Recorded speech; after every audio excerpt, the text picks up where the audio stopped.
Rede. Muito bem, pessoal, aqui o Alvinho Alves da 98.3, lançando o primeiro vídeo do nosso canal aqui no YouTube, o Bola na Rede 98.3. E para começar com chave de ouro e com a perna boa, a gente vai conversar com nada mais, nada menos que um dos maiores ídolos da torcida do Avaí, Adilson Heleno. Boa tarde, seu Adilson, tudo bem? É um prazer enorme para 98.3 conversar um pouco com o senhor aqui. Eu que agradeço, um bom trabalho aí já para vocês, uma boa estreia, vocês tenham muito sucesso, né? E pode contar comigo. Falar de futebol, da carreira, é muito gratificante. Então, como você falou bem, campeão no Avaí, onde eu sou considerado o ídolo, né? Mas também não posso deixar de falar do Criciúma, do Figueirense, do Tubarão também, foi os clubes onde eu defendi aqui em Santa Catarina. O senhor defendeu bastante clubes, né? Mas o senhor começou lá no Rio de Janeiro. Conta pra nós um pouco da sua caminhada lá no começo, campinho de várzea, até chegar às categorias de base do Flamengo. Rapaz, é como te falo, né? Todo moleque de subúrbio, né? E eu não sou diferente, fui criado lá na Baixada Fluminense, em Mesquita, Nova Iguaçu, né? E onde o nosso lazer era soltar pipa, jogar futebol e jogar bolinha de gude, que é bolinha de vidro, né? Mas foi uma coisa que é sonho de criança, né? Não só meu, mas dos pais na época, meu pai, meu avô na época era flamenguista, né? E eu jamais ia imaginar que um dia ia vestir esse manto sagrado. Então foi a minha vida, assim, em termos do futebol, na entrada no Flamengo, foi muito natural. Natural, falo porque para jogar a bola, para mim, não teve muito mistério, né? Então eu comecei lá na escolinha de futebol, a escolinha do Garrincha, para você ter uma ideia, vocês mais novos aí. Foi o meu primeiro treinador, o Garrincha, né? Famoso jogador ponta-direita dos anos 70, 60, né? Campeão do mundo, seleção brasileira. Então eles tinham um projeto, LBA, Legião Brasileira de Assistência, onde em cada núcleo tinha um treinador de nome, né? Mas que realmente já estava veterano, mas então esse projeto foi muito legal. Então, porque meu núcleo era na minha área, em Nova Iguaçu. O Bigu também, que era um jogador que foi no Flamengo também, o núcleo dele era lá em Duque de Caxias, outros subúrbios. Então, assim, fizeram uma seleção, né? E essa seleção, para variar, eu era o camisa 10, né? Com 13 para 14 anos. Então, o objetivo era fazer jogos contra os clubes grandes, né?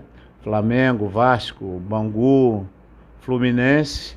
E eu me lembro muito bem que esse primeiro jogo meu foi contra o Bangu, contra o infantil do Bangu na época. E nós ganhamos a seleção da LBA de 3-0, eu fiz os 3 gols. Foi aí que chegou o primeiro contato com o Flamengo? Não, aí contra o Bangu. E logo em seguida, no mesmo após o jogo, o pessoal do Bangu ficaram interessado que eu fosse jogar no Bangu, né? Que o objetivo dessa seleção é justamente a gente fazer jogos contra essas equipes. Se caso esse dirigente gostasse, ele pegava a gente para ficar defendendo o clube, né? No caso seria o Bangu, mas aí o olho clínico do Garrincha, do Jair da Rosa Pinto, o Alci Portela, esse cara que eram grandes nomes no futebol brasileiro, e já estavam agendados jogar contra o Bangu, Fluminense e Flamengo, esses 3 jogos seguidos. Então eles não deixaram eu ir para o Bangu, né? E logo em seguida veio o Fluminense, o segundo jogo, foi 1-1 esse jogo. Quer dizer, o outro rapaz lá, outro amigo meu, número 8, Renatinho, também foi muito bem. Aí o Fluminense optou por ele, né? E a grande chance minha foi no terceiro jogo contra o Flamengo, uma preliminar de Flamengo e Vasco, onde o Flamengo tinha Zico e companhia, e do lado do Vasco tinha Roberto Dinamite e companhia. Maracanã, 90, 100 mil pessoas. Então, quer dizer, esse jogo foi num domingo. Então, inclusive o Flamengo, o infanto do Flamengo, nessa época tinha o Zé Carlos, o Mose, o Figueiredo e outros grandes jogadores hoje que despontaram aí no cenário, não só no Brasil, como parte do mundo também. E nós jogamos esse jogo, eu pela seleção da LBA e contra o Flamengo. E no Maracanã, uma preliminar de Flamengo e Vasco. Então, quer dizer, eu com 14, 15 anos já estava jogando no Maracanã. E para mim... Na véspera de um dos maiores clássicos do mundo, né? Não, essa preliminar seria no domingo. Quer dizer, o jogo principal 17 horas, 5 horas, o nosso jogo seria às 15 horas, né? Porque sempre lá no Rio, né, os campeonatos profissionais, os campeonatos estaduais lá do Rio, sempre, e a tabela é a mesma tabela do juvenil, no caso. Então, quer dizer, o jogo Flamengo, Fla-Flu no Maracanã, era um Fla-Flu também no Maracanã, só que mais cedo, né? Então os torcedores iam sempre bem mais cedo para ver a garotada, né? Então, voltando ao assunto da LBA, então nós perdemos o jogo de 5-1, né? E foi um jogo de faixa, nós entregamos a faixa de infanta ao campeão que foi o Flamengo, né? Nesse ano, campeão estadual. E eu entreguei a faixa a eles, não só eu, como toda a seleção. E eu me lembro muito bem que eu entreguei a faixa pro Mose. Mose na época era infanto, né? E depois foi ser meu amigo nas categorias de base do Flamengo. E eu, um certo dia, lá depois do jogo, meio triste, porque tinha perdido o jogo, né? Aí eu tô no vestiário lá, de repente chega o Garrincha, o Jair da Rosa Pinto, o Alci Portela, quer dizer, a direção desse nosso núcleo da LBA, e chegou mais o departamento amador todinho do Flamengo, que na época era o Lazzaloni, Isaías Tinoco e tal, e os caras, eu tava meio bem cabisbaixo, aquele neguinho assim do subúrbio, meio simples, meio humilde, né? E eles falou, o Lazzaroni, me lembro até hoje, falou, não, ô rapaz, levanta aí, tá triste? Aí eu só balancei a cabeça, falei, não, levanta a cabeça aí. O jogo foi domingo, né? Levanta a cabeça aí que amanhã tu tem que se apresentar na Gávea. Quer dizer, na segunda-feira, né? E aí eu vi a preliminar lá de Flamengo e Vasco, Zico e companhia, Roberto Dinamite. Cheguei em casa radiante, dando a notícia pro meus pais, né, pro meu irmão também mais velho, que foi um cara que me ajudou muito na minha carreira. E como que eu vou fazer, pô? Tem que ir na Gávea, pô, eu morar na Baixada Fluminense, como que eu vou fazer? Então, quer dizer, a LBA, né, a Legião Brasileira de Assistência, disponibilizou um carro oficial para me pegar em casa, no subúrbio, e me levava todo dia no Flamengo para me treinar. Aí começa o treinamento no Flamengo com todas as dificuldades que todo jogador que vem de uma comunidade carente Isso. sofrendo. Daí pra frente, como é que foi o desenvolvimento, conhecendo novos jogadores, o estilo de jogo também já muda quando vai pro Flamengo, até a pressão, mesmo sendo da base? Não, veja bem, eu sempre fui um cara bem tranquilo, né? Dentro e fora de campo. Então eu, desde do início, voltando um pouquinho ao assunto lá do Maracanã, a primeira vez que eu joguei no Maracanã, cara, eu me senti assim bem à vontade, quer dizer, no meio lá da multidão e tal, eu achei, cara, coisa do outro mundo. Mas aí eu pergunto, como aqueles molecada do subúrbio, cara, se eu jogo ali num barranco, num campo de barro, todo esburacado, eu não vou jogar no Maracanã, que é um tapete, né? Bolinha redondinha, grama, porra, um tapetaço. Quer dizer, então eu fiz o meu papel nesse dia. Então, pô, me sobressaí, apesar da derrota. Eles me contrataram. Quer dizer, então logo no dia seguinte, a gente fez um jogo treino contra o América. Eu já fui convocado. Quer dizer, então daí se durou mais ou menos 8 anos só de base. Então eu passei todas as categorias de base, eu passei. Então eu sou muito grato ao Flamengo, porque passei o infantil, infanto juvenil, juniores, e para minha felicidade ainda cheguei a chegar no profissional. Quer dizer, camisa 10, quando o Zico foi para a Udinese, né? Eu ainda cheguei a jogar no Flamengo profissionalmente com a camisa 10. Então herdou um pouco da camisa 10 do Zico, e a gente aqui no Bastidores, a gente estava conversando, com quem que você aprendeu a bater daquele jeito na bola e já fez tanta torcida feliz? Cara, aí eu vou te falar agora de Flamengo, né? Tem muita coisa aí na tela pra gente conversar, mas o Flamengo, ele Eu acho que é uma das maiores escolas, assim, que a gente tem que se espelhar, né? Não desmerecendo os outros clubes do Rio. Eu acho que São Paulo, Fluminense, enfim, tem todos, Corinthians, o trabalho de base muito importante, mas já naquela década de 70, 80, o Flamengo sempre, como diz o craque, o Flamengo faz em casa, né? Então quer dizer, teve o Adilson Heleno, quer dizer, eu no Rio de Janeiro não me despontei muito, né? Mas foi muita base para que eu saísse do Rio de Janeiro e percorresse aí muitos lugares, muitos estados do Brasil e fora também, através do Flamengo, pelo que eu aprendi no Flamengo. Eu posso citar para vocês, camisa 10 como Djalminha, cria do Flamengo, Marcelinho Carioca, cria do Flamengo, o Gilmar Popoca, cria do Flamengo, e todos jogadores de meio campo, entendeu? E com altíssima qualidade.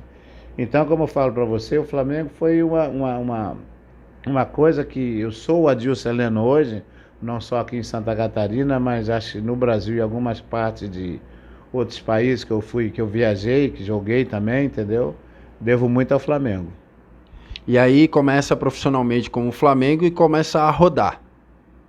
O Adilson rodou.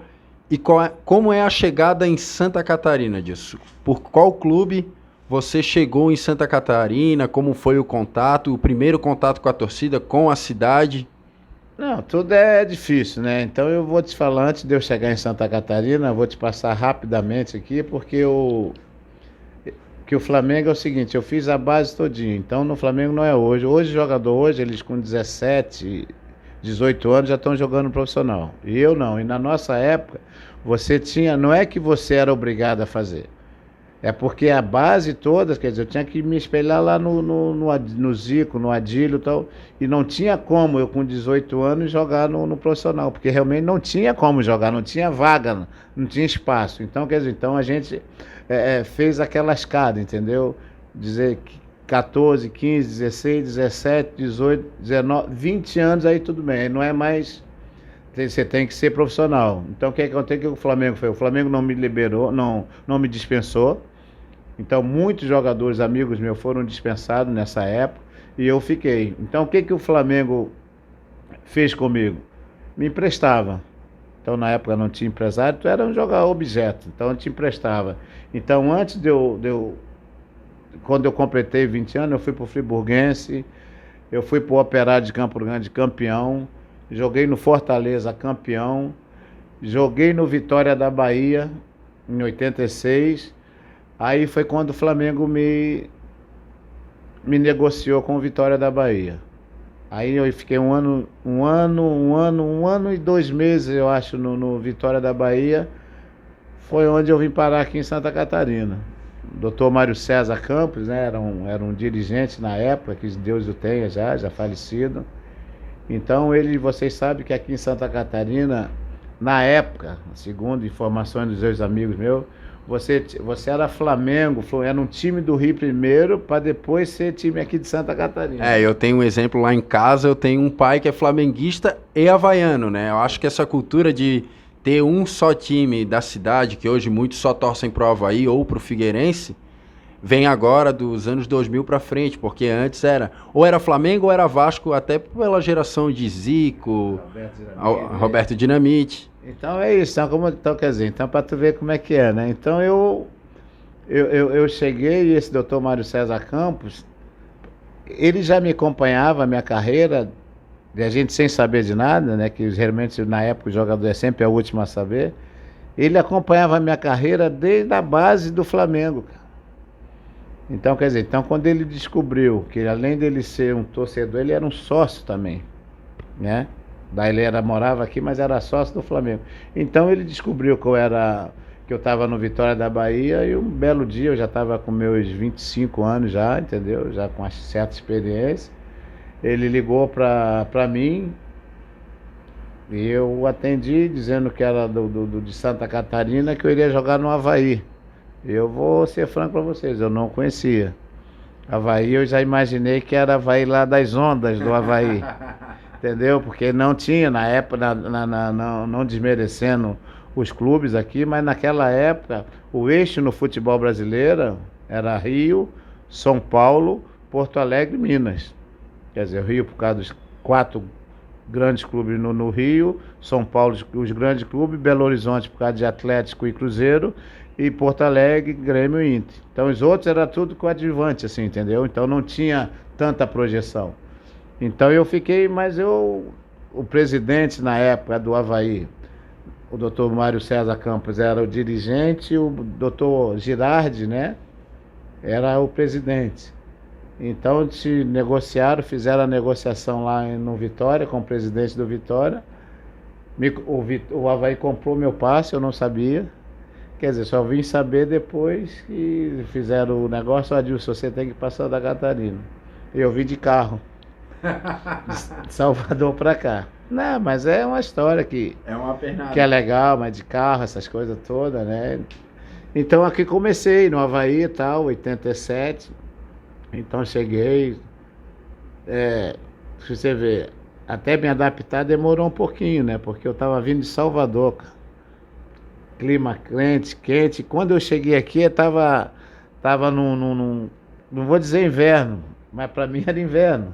E vento sul, ia na ressacada, pô, não tinha nada, só tinha em volta a arquibancada, a gente treinava embaixo da arquibancada, às vezes tinha que treinar lá na tapera, passava pela base e frio, muito frio mesmo. Eu falei, Jesus, o que eu estou fazendo aqui no ano de 87?